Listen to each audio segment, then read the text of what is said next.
لیکن زیادہ تر لوگ جو ہے وہ کھڑے کھڑے کھا رہے تھے.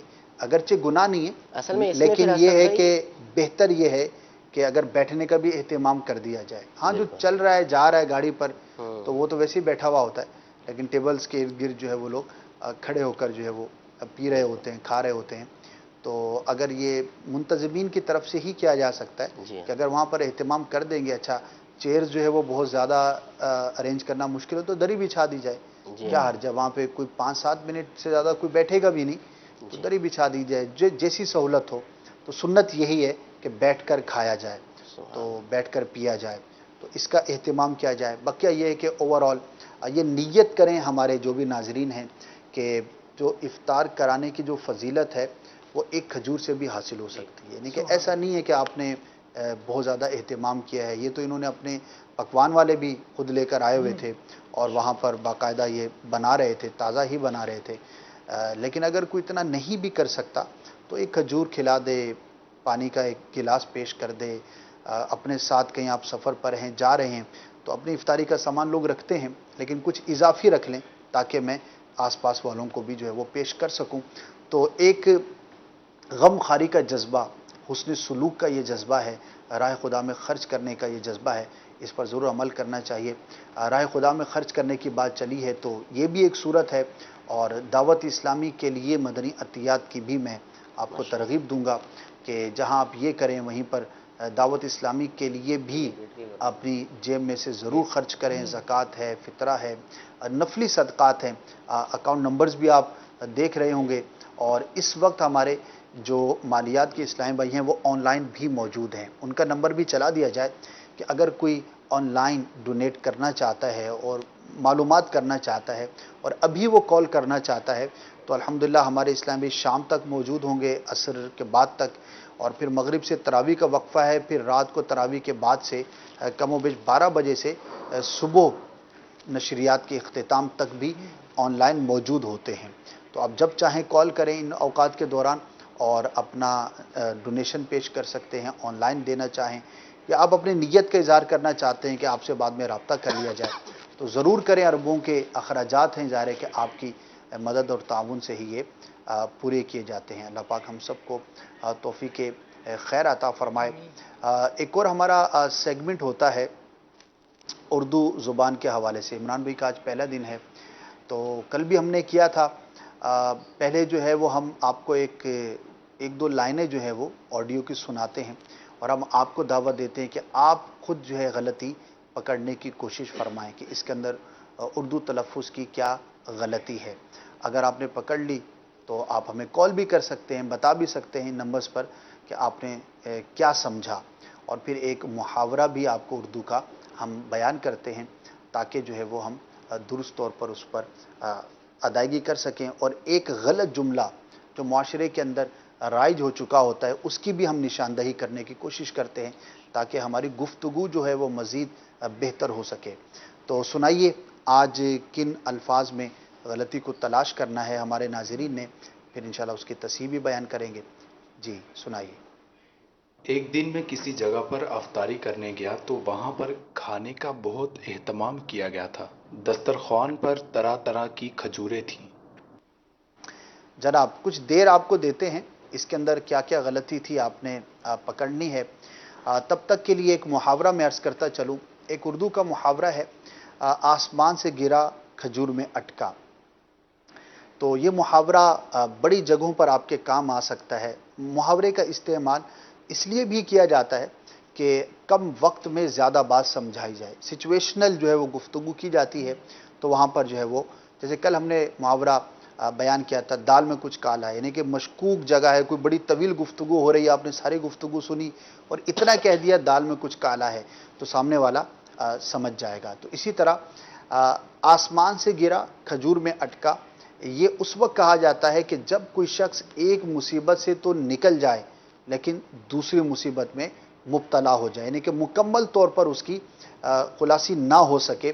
تو ایسے موقع پر یہ اردو کا محاورہ استعمال کیا جاتا ہے کہ آسمان سے گرا کھجور میں اٹکا. تو یہ آپ محاورے کا درست طور پر استعمال کر سکتے ہیں. اور جو غلط ہمارا آج کا جملہ ہے جو بولا جاتا ہے وہ کیا ہے وہ آپ کو عرض کرتے ہیں. کل ہم نے بات کی تھی ابے تبے کی. ابے یار یہ ہماری زبان میں بہت ہوتا ہے. ایک اور بڑا ایک عجیب سا جو ہے وہ جملہ استعمال کیا جاتا ہے, بھاڑ میں جاؤ.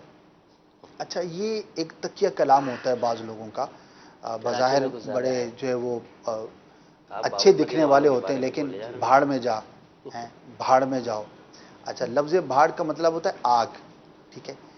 تو بیزاری کا اظہار کرنے کے لیے لوگ جو ہے وہ اس کا استعمال کرتے ہیں. اچھا اس سے ایک تو سامنے والے کی دل آزاری بھی ہو سکتی ہے کہ آپ نے اس کو جو ہے اس طرح سے مخاطب کیا, اور دوسرا یہ اچھا بھی نہیں لگتا. کیا کہتے ہیں عمران بھائی, اچھا لگے گا یہ؟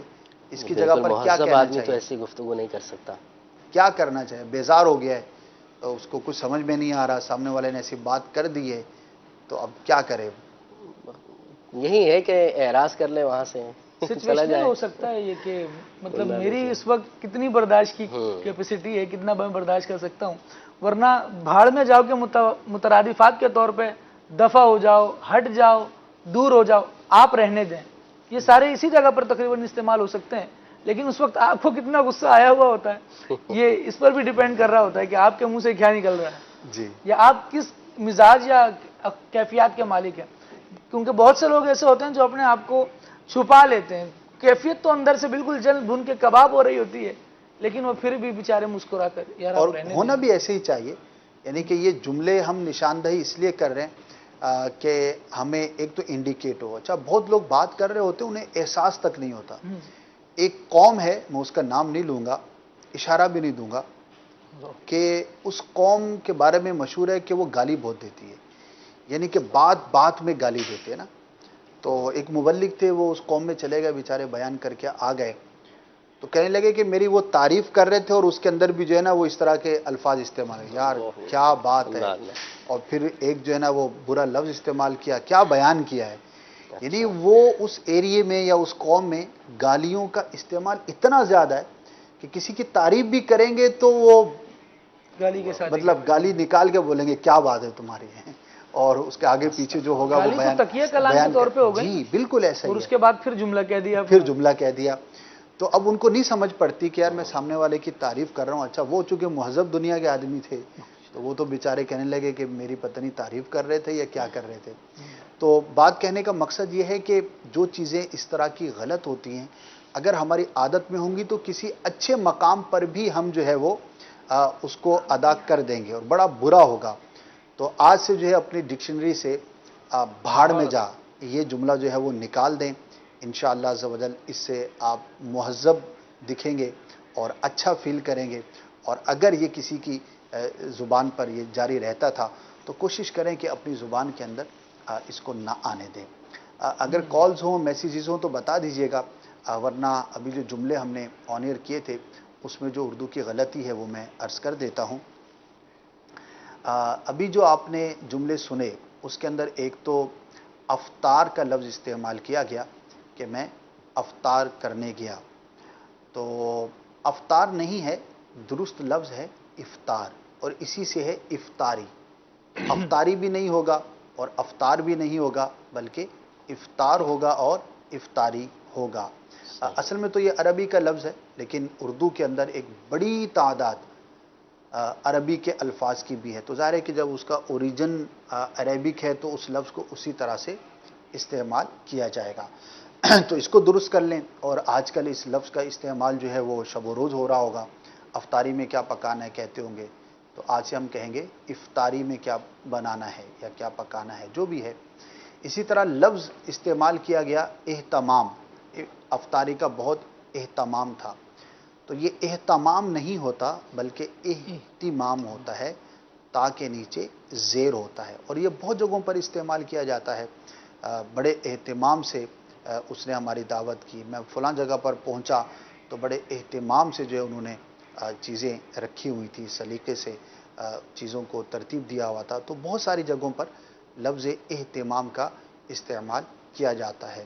اچھا اس میں تیسری غلطی جو کی جاتی, اس میں تو انہوں نے درست پڑھا, لیکن وہ بھی عرض کرتا چلوں کہ افطاری کے اندر جو ہے وہ کھجوریں بھی تھیں. یہاں پر تو انہوں نے کھجور ہی استعمال کیا, اور درست بھی یہی ہے. ورنہ عموماً جو ہے وہ لفظ کھجور لوگ استعمال کرتے ہیں، جبکہ درست جو ہے وہ جو کھے ہے اس کے اوپر زبر کے ساتھ ہے، کھجور۔ تو افطار، اہتمام اور کھجور، یہ 3 لفظ ہیں، اس کو ہم پیش نظر رکھیں تاکہ ہمارے تلفظ کی درستی رہے۔ امیر اہل سنت نے ہمیں مدنی انعامات میں ایک مدنی انعام یہ بھی عطا فرمایا ہے، تو اس سے اس بات کا اندازہ لگایا جا سکتا ہے کہ لینگویج کتنا میٹر کرتی ہے۔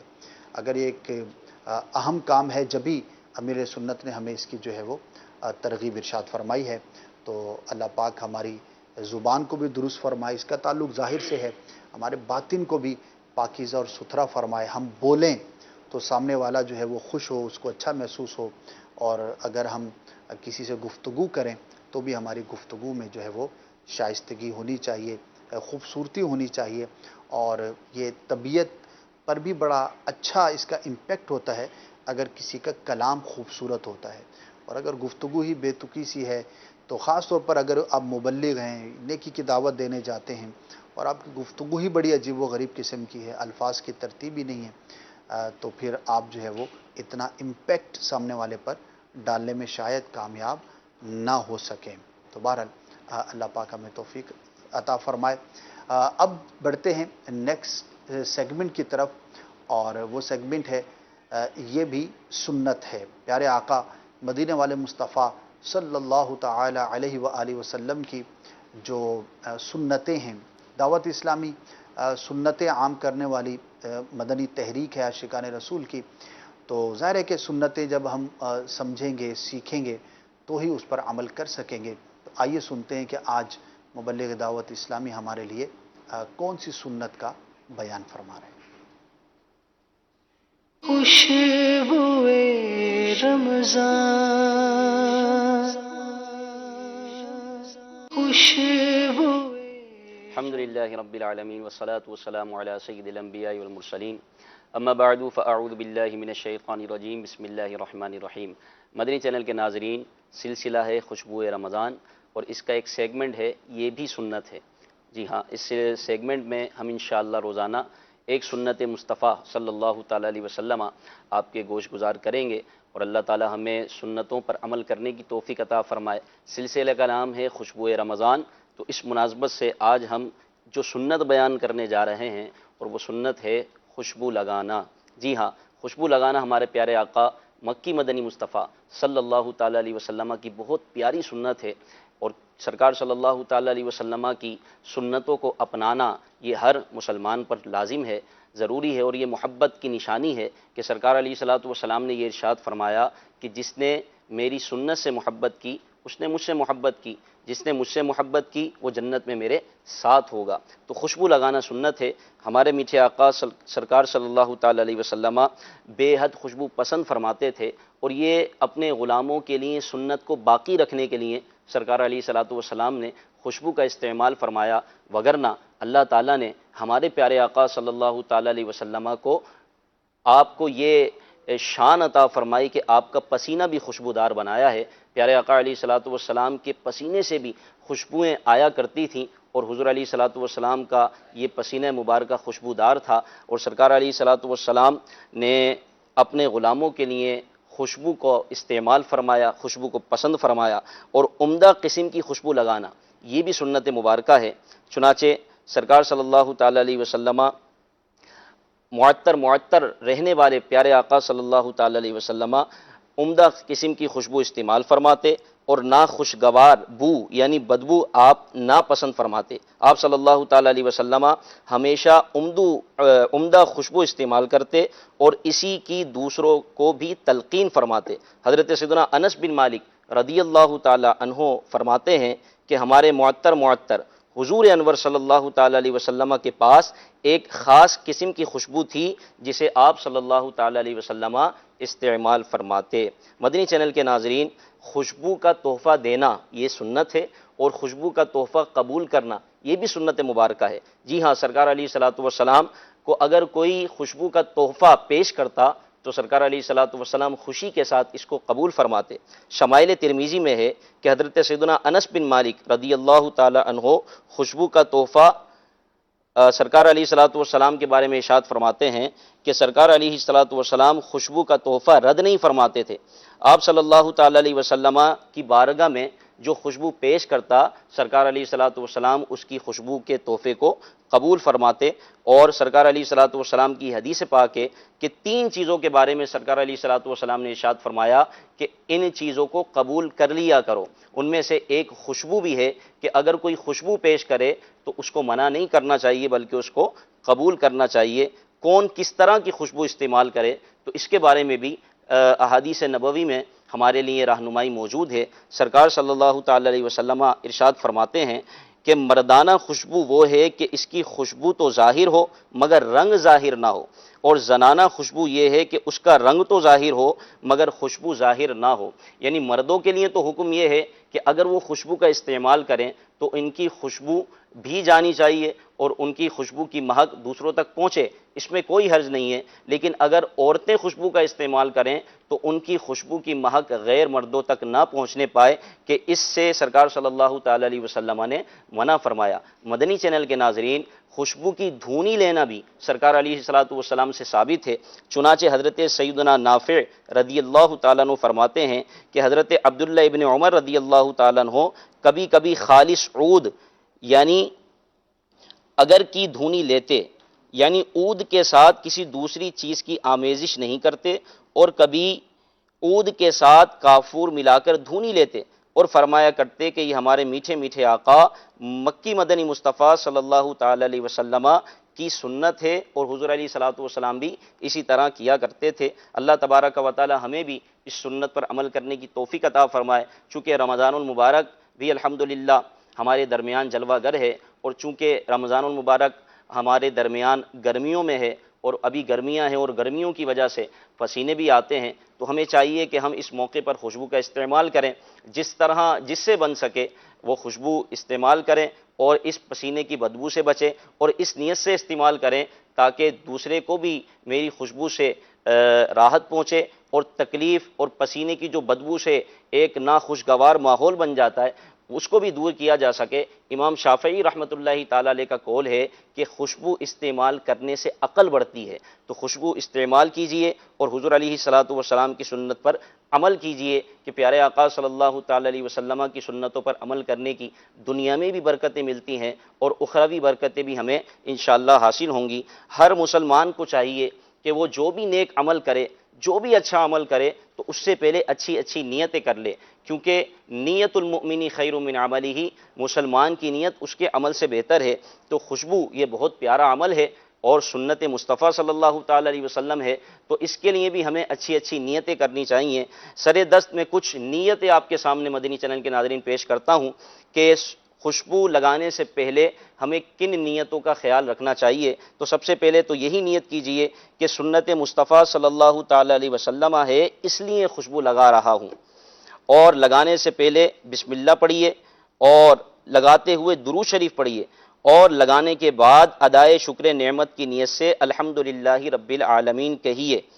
ملائکہ اور مسلمانوں کو فرحت پہنچانے کی نیت سے خوشبو لگائیے، اور عقل بڑھے گی تو احکام شرعی یاد کرنے اور سنتیں سیکھنے پر قوت حاصل کرنے کے لیے اس نیت سے بھی آپ خوشبو لگانے کا اہتمام فرمائیے. اللہ تعالیٰ سے دعا ہے اللہ تبارک و تعالیٰ ہمیں اس سنت پر عمل پیرا ہونے کی توفیق عطا فرمائے. آمین بجاہ النبی الامین صلی اللہ تعالیٰ علیہ وسلم. آئیے چلتے ہیں اپنے سلسلے خوشبو رمضان کی طرف. خوشبو رمضان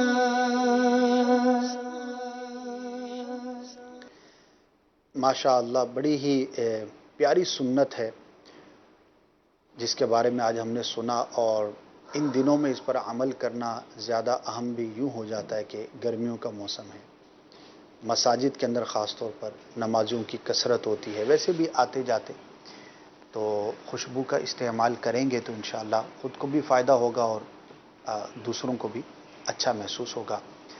عمران بھائی، آج قرآن مجید کے فضائل کا بیان ہوا، کس طرح سے قرآن مجید کو جمع کیا گیا، اس کے بعد صورتوں کے فضائل بھی تذکرے میں آئے، اعجاز قرآن پر بھی بات ہوئی. ایک مسلمان کو کس طرح سے ترغیب ملے کہ وہ قرآن پڑھنے کی طرف راغب ہو؟ قرآن کی طرف ترغیب حاصل کرنے کے لیے اسد بھائی میں یہ سمجھتا ہوں کہ اگر ایک مسلمان اس نظریے سے قرآن کو دیکھے کہ نبی کریم علیہ الصلوۃ والسلام کو اللہ تعالیٰ نے بے شمار معجزات عطا فرمائے، قرآن جو ہے وہ اعظم المعجزات میں سے ہے، یعنی سب سے بڑا معجزہ قرآن ہے۔ سبحان اللہ، دیگر جو معجزے ہوئے وہ ہم دیکھ نہیں سکتے، صحیح، قرآن کو ہم اپنی آنکھوں سے آج بھی دیکھ سکتے ہیں، یعنی یہ معجزہ حضور علیہ الصلوۃ والسلام کا ہمارے سامنے موجود ہے۔ اس نظریے سے بھی دیکھیں تو ترغیب قرآن کی طرف ہمیں حاصل ہوتی ہے۔ پھر دوسرا، اگر قرآن کے الفاظ پر ہم غور کریں، یہ وہ مقدس کلمات ہیں جو نبی پاک علیہ الصلوۃ والسلام کی پیاری پیاری زبان سے جاری ہو چکے ہیں، سبحان اللہ، اور زبان کے اور الفاظ جو ہیں وہ اپنی تاثیر رکھتے ہیں، وہ ایک الگ بات ہے کہ یہ کلام الہی ہے، بالکل تاثیر رکھتا ہے۔